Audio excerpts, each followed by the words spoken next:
guys doing today? I can barely see you because I don't have my glasses on. I'm so blind, this is a problem. I need to get that fixed.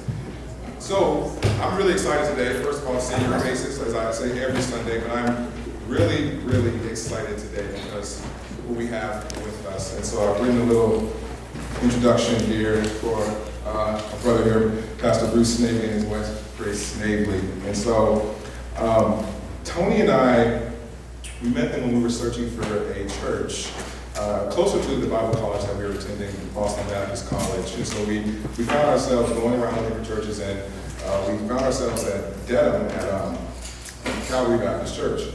And Pastor Snavely at the time was serving as an intern there, and we were just so intrigued by his knowledge of the scriptures and how he used it. At the same time, the application, and even to add to that, the love that was coming from him. We had never really seen those three things come together at once, and so I really wanted to go there to the church, and Tony agreed. So it was like, yeah, we're going to go to Calvary Baptist Church. That's actually where we met Johnny and a lot of other people that we know now. And so I started also attending Boston Baptist College, and Professor Snavely was a professor there.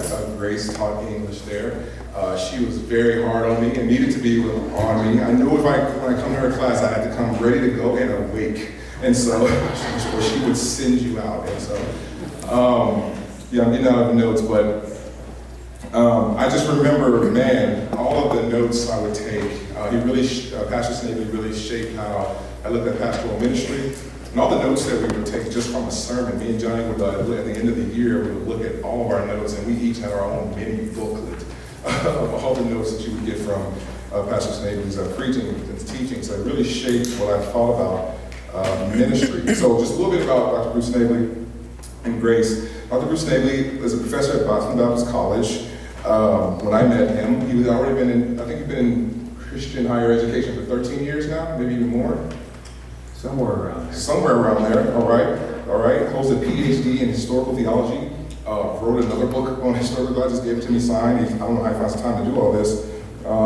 Written books on the Reformation. An autobiography that was mentioned this morning in the Bible study called All the Way Home. You can actually get that on Kindle, but what a great testimony of his life and where he came from. And Grace said in class this morning that you can just give this to someone to read and they'll be getting the gospel. Just an incredible story. I don't know if he's going to tell any of it. I'm not saying you have to, but an incredible story how Jesus entered his life and saved him out of the messiness that he was in. But he wrote that, and so many more accomplishments that we could speak of. Grace and Bruce Snavely, 4 children and 12 grandchildren. All 4 children saved, so that's amazing in itself, serving the Lord. I told you his wife Grace taught English and was very hard on me. I got that part. She was also the choir director at BBC. Awesome musician. Grace, one thing I think about, I don't know if you remember this, but once in chapel, I think someone didn't show up or something, and you had to play the piano and turn the page. And I remember you like, it was like the craziest thing I'd ever seen. I was like, how is she doing that? And yeah, the choir kind of just died when you left, but I don't know if I'm supposed to say that. But anyway, so yeah, that's that. We'll make sure we take that out.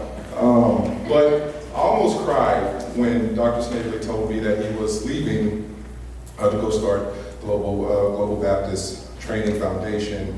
And I love the mission. He was going to train pastors in other countries who couldn't afford seminary training, and I got all that, but I didn't care. I wanted him to stay here with me, and how selfish that was. But he left, and so much has happened in the last 7, 8 years since we've seen each other. It's just amazing in itself. Now, Dr. Snavely, he would challenge us who were going into ministry, to dedicate our lives to the calling.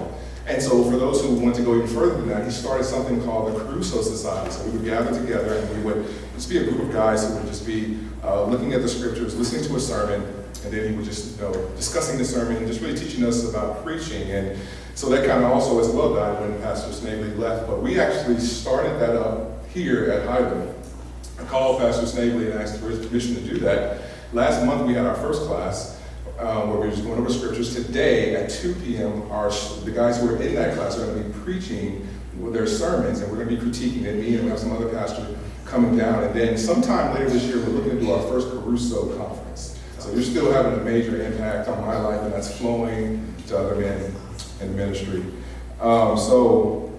And also, he was on my ordination board. You took the time to come and do that. So, but everyone knows you as Dr. Snavely. I know you as Pastor Snavely, but I just want to say to you, I've said this before, you're like a dad to me, 100%. I love you and your ministry and everything you've done, and I can't even say anymore. All right? All right, so let's give an HBC welcome to Pastor Snavely.